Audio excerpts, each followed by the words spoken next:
pada abad ke-19 di awal abad ke-20, bersamaan dengan gelombang kekerasan anti-Yahudi di wilayah kekuasaan Imperium Rusia dan beberapa negara Eropa, muncullah beberapa ide dan rencana di Eropa untuk menyingkirkan keberadaan Yahudi di sana dan menempatkan mereka di negara lain.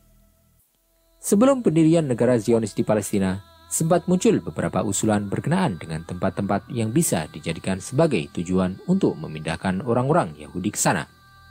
Seperti usulan untuk memindahkan orang-orang Yahudi ke New York di Amerika, serta juga usulan untuk menempatkan mereka di Pulau Tasmania di selatan Australia. Juga usulan untuk menempatkan mereka di negara jajahan Inggris yang berada di pesisir utara benua Amerika Selatan. Ada juga usulan untuk menempatkan mereka di ujung tenggara Uni Soviet, di dekat perbatasan dengan Cina, serta juga usulan untuk menempatkan mereka di Kenya, di Afrika Timur.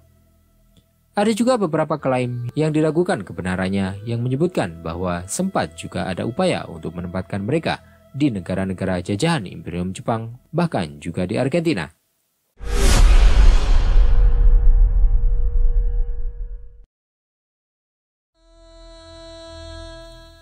Hanya saja, usulan terunik yang pernah ada tentang penempatan orang-orang Yahudi Eropa tersebut ke tempat lain yang telah dikaji secara rinci serta telah siap untuk dilaksanakan adalah usulan yang kemudian dikenal dalam sejarah sebagai Madagaskar Plan.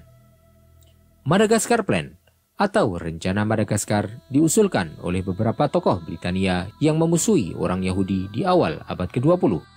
Yang mana mereka mengusulkan untuk memindahkan orang-orang Yahudi Eropa ke Pulau Madagaskar yang terletak dekat dengan pesisir tenggara benua Afrika.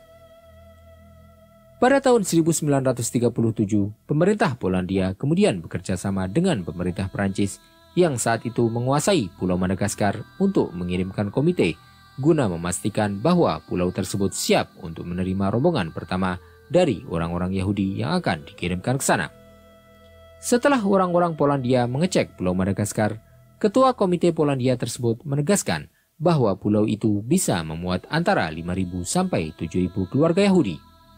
Dan tidak hanya itu saja, peta penempatan orang-orang Yahudi di Pulau Madagaskar yang dianggap sebagai tempat paling cocok untuk menempatkan mereka juga telah siap.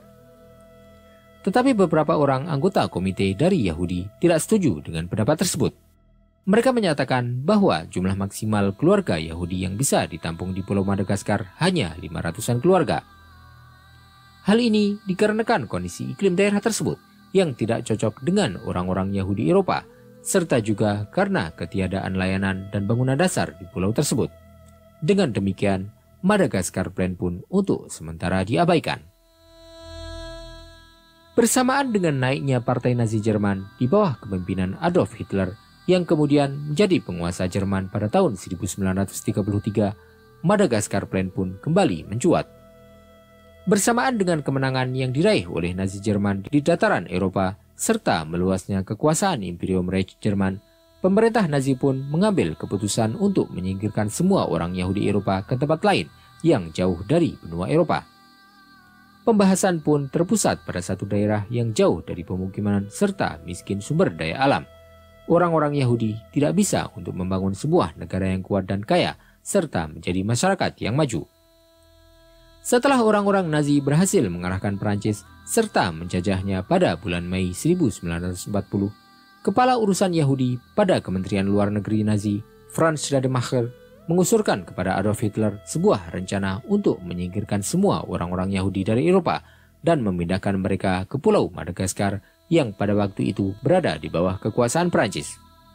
Rencana tersebut mengharuskan Perancis untuk menyerahkan Pulau Madagaskar kepada Nazi Jerman sebagai salah satu syarat menyerahnya mereka, yang setelah itu sebanyak 4 juta orang Yahudi akan dipindahkan ke pulau tersebut selama 4 tahun, atau setara dengan rata-rata 1 juta orang per tahunnya. Maka, seharusnya negara Yahudi di Pulau Madagaskar akan menjadi negara yang berada di bawah pemerintahan Imperium Reich Jerman. Angkatan bersenjata SS juga akan disebarkan untuk mengawasi masyarakat Yahudi di sana, serta untuk memperhatikan semua gerak-gerik mereka. Franz Rademacher juga merencanakan untuk menyita semua harta dan kepemilikan orang-orang Yahudi di Eropa, serta menggunakannya untuk membiayai operasi pemindahan mereka ke Pulau Madagaskar tersebut. Dia juga akan mendirikan sebuah bank Eropa sebagai penengah untuk transaksi antara orang-orang Yahudi di Madagaskar dengan negara-negara lain di dunia, karena orang-orang Yahudi di Madagaskar akan dilarang untuk mendirikan bank serta bertransaksi secara langsung dengan dunia luar yang berhubungan dengan uang dan ekonomi sama sekali. Tujuan utama dari penempatan orang-orang Yahudi di Madagaskar adalah untuk menyingkirkan sebanyak mungkin jumlah populasi mereka saat proses pemindahan mereka dari Eropa. Dan karena negara-negara sekutu saat itu menguasai terusan Suez di Mesir, Jerman dan sekutunya pun tidak akan bisa untuk memindahkan orang-orang Yahudi melalui jalur singkat lewat terusan Suez. Sebagai gantinya, mereka akan menggunakan jalur yang lebih jauh, yaitu memutar benua Afrika yang merupakan jalur yang sangat jauh di mana jaraknya mencapai 8.484 km dengan durasi perjalanan mencapai 24 hari menggunakan kapal. Dengan jumlah orang-orang Yahudi yang sangat banyak di atas kapal, serta minimnya pasokan makanan dan obat, maka diperkirakan jumlah yang besar dari orang-orang Yahudi akan mati di perjalanan, bahkan sebelum mereka sampai di pulau Madagaskar. Hal ini akan mengurangi jumlah penduduk Yahudi yang akan bisa sampai hidup-hidup di pulau tersebut, yang mana hal tersebut akan lebih memudahkan dalam pengawasan mereka, serta mengurangi biaya yang harus dikeluarkan untuk mengelola wilayah jajahan Jerman itu. Tetapi Madagaskar Plan ini gagal dan belum terwujud karena terjadinya perubahan yang tiba-tiba dalam Perang Dunia Kedua dan berbagai pertimbangan yang akan menguntungkan negara-negara sekutu. Misalnya, karena Madagaskar Plan mengharuskan untuk memindahkan 1 juta orang Yahudi dalam 1 tahun dari Eropa ke Madagaskar menggunakan kapal lewat lautan. Tetapi pada saat itu, Angkatan Laut Britania menguasai Laut Utara dan juga Samudra Atlantik yang merupakan angkatan bersenjata yang sangat kuat. Hal tersebut akan mengharuskan Jerman untuk terjun ke dalam peperangan besar melawan pasukan Britania, serta mengalahkan mereka untuk membuka jalan laut dan merealisasikan rencana tersebut. Selain itu, Madagaskar Plan juga bertumpu pada berhasilnya rencana Hitler untuk menyerang Inggris dan memaksa mereka untuk menandatangani kesepakatan agar menyerah, yang kemudian akan dapat menguasai kapal-kapal dagang mereka, serta menggunakan kapal-kapal tersebut untuk menjalankan rencana pemindahan orang-orang Yahudi. Tetapi dengan gagalnya serangan udara Jerman untuk menghancurkan Angkatan Udara Britania, serta kuatnya Angkatan Laut Britania, Hitler pun kemudian memutuskan untuk membatalkan rencana penyerangan terhadap Inggris. Akhirnya, dengan mulainya peperangan Jerman melawan Uni Soviet dan semakin membesarnya peperangan yang mereka hadapi, serta jatuhnya Pulau Madagaskar ke tangan negara-negara sekutu pada tahun 1942, Hitler meminta kepada penasihatnya untuk membatalkan Madagaskar Plan dan memikirkan rencana alternatif untuk menghabisi orang-orang Yahudi daripada harus memindahkan mereka ke tempat lain. Dari sinilah, orang-orang Nazi kemudian menggunakan kamp-kamp konsentrasi untuk membasmi orang-orang Yahudi serta ras-ras yang lain. Tetapi, bagaimana jadinya jika orang-orang Nazi benar-benar berhasil untuk mengalahkan Britania dan menguasai kapal-kapal dagang mereka yang besar, serta menggunakannya untuk memindahkan 4 juta Yahudi ke Pulau Madagaskar serta membangun negara Yahudi di sana? Apa kira-kira pengaruhnya terhadap kondisi Timur Tengah dan dunia serta Pulau Madagaskar itu sendiri? Tentu saja, untuk Timur Tengah sendiri dengan ketiadaan Zionis di sana, kondisinya akan tetap kondusif sebagaimana sebelum munculnya Zionis di kawasan tersebut.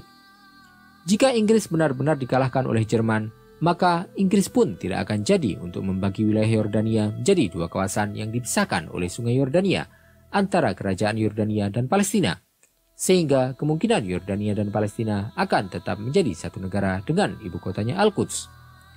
Dan dengan adanya negara Yahudi di Pulau Madagaskar serta bukan di Palestina, maka tidak akan terjadi peperangan 1948, Perang 1956, Perang 1967, serta Perang Oktober 1973. Dan tentu saja tidak akan muncul pergerakan perlawanan yang dikenal saat ini di negara-negara Arab yang terjajah, serta Masjidil Aqsa akan tetap berada di bawah pengelolaan bangsa Arab. Adapun Pulau Madagaskar sendiri, di mana negara Yahudi berdiri, maka tentu saja kondisinya akan sangat berbeda. Orang-orang penduduk asli Madagaskar dari bangsa Afrika tentu saja tidak akan menyambut kedatangan orang-orang Yahudi berkulit putih yang baru datang dari Eropa tersebut, karena mereka akan dianggap sebagai bangsa penjajah di Pulau Madagaskar itu, tanpa memandang agama mereka atau bahwa mereka adalah orang-orang Yahudi yang disingkirkan. Jadi, permusuhan yang terjadi antara orang-orang Yahudi tidak akan lagi berdasarkan pemusuhan agama dan akidah, sebagaimana ketika mereka berada di Timur Tengah, tetapi permusuhannya adalah permusuhan ras antara kulit putih dan kulit hitam. Tetapi sebagaimana yang kita sebutkan, bahwasanya dengan rencana Jerman untuk menundukkan orang-orang Yahudi di Madagaskar di bawah angkatan bersenjata SS, maka kemungkinan pulau tersebut akan dibagi menjadi dua antara tempat pemukiman orang-orang Yahudi dan para penduduk asli bangsa Afrika. Dan kemungkinan juga pemerintahan Nazi akan lebih condong kepada para penduduk asli, karena tujuan utama mereka memindahkan orang-orang Yahudi bukanlah untuk mendirikan negara Yahudi yang maju dan kuat, tetapi tujuan utamanya adalah untuk menyingkirkan orang-orang Yahudi dan mengurangi populasi mereka sebanyak mungkin, bahkan mungkin menghabisi mereka seluruhnya di Pulau Madagaskar. Tetapi bagaimana seandainya setelah Perang Dunia Kedua, Jerman memberikan kemerdekaan kepada negara Yahudi di Madagaskar, serta memberikan mereka kekuasaan penuh untuk mengelola negara mereka dan membiarkan mereka untuk berkembang menjadi negara maju, agar menjadi daya tarik bagi orang-orang Yahudi yang lain di belahan dunia lainnya, yang akan menjamin tidak akan kembalinya orang-orang Yahudi ke Eropa di masa yang akan datang. Tentu saja tidak akan ada perselisihan antara negara Yahudi dengan negara-negara tetangganya, karena Madagaskar adalah sebuah pulau yang diliputi oleh lautan dari semua sisinya. Dan karena luas Pulau Madagaskar 21 kali lebih besar daripada luas Palestina, maka akan jauh lebih mudah untuk membagi Pulau Madagaskar antara tempat pemukiman orang-orang Yahudi dan para penduduk asli, tanpa harus terjadi banyak perselisihan dan gesekan. Pada awalnya, jumlah orang-orang Yahudi Eropa akan lebih sedikit dibandingkan dengan penduduk asli di pulau tersebut. Tetapi bersamaan dengan kondisi yang semakin membaik dan bertambahnya orang-orang Yahudi yang berpindah dari semua penjuru Eropa ke Madagaskar, maka pulau tersebut akan didominasi oleh mayoritas orang-orang Yahudi, karena jumlah orang-orang Yahudi Eropa pada saat itu berkisar 9.500.000 jiwa. Sedangkan penduduk asli Pulau Madagaskar sekitar 4 juta orang. Para penduduk Yahudi juga akan memanfaatkan kemampuan mereka dalam bercocok tanam serta industri yang mereka pelajari di Eropa, serta pendidikan dan ekonomi untuk mengembangkan negara Yahudi di Madagaskar. Dan bahkan bisa jadi negara ini menjadi salah satu negara terkuat di Afrika. Karena tidak adanya ancaman dari luar, serta tidak ada pertikaian di perbatasan negara antara negara Yahudi dan tetangganya, maka mungkin negara Yahudi ini tidak akan terlalu memperkuat militernya serta tidak terlalu memusuhi negara-negara lain, dan juga tidak akan berusaha untuk memiliki senjata nuklir.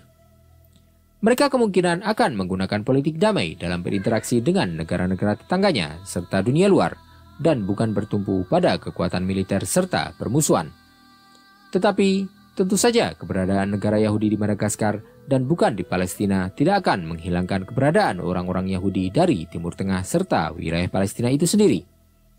Karena sebelum munculnya negara Yahudi di Palestina, telah ada orang-orang Yahudi dari bangsa Arab dan juga bangsa lainnya yang hidup bersamaan dengan damai bersama orang-orang Islam dan Kristen di Palestina. Tetapi orang-orang Yahudi dari Eropa dan negara-negara lainlah yang tidak akan berada di Timur Tengah, karena mereka akan bermigrasi ke negara alternatif mereka, yaitu Madagaskar, bukan Palestina. Menurut Anda, jika Jerman menang pada Perang Dunia Kedua, apakah kondisinya menjadi lebih baik bagi kawasan Arab? Serta kira-kira apalagi yang akan terjadi jika Madagaskar Plan benar-benar terrealisasi? Kami tunggu pendapat Anda di kolom komentar.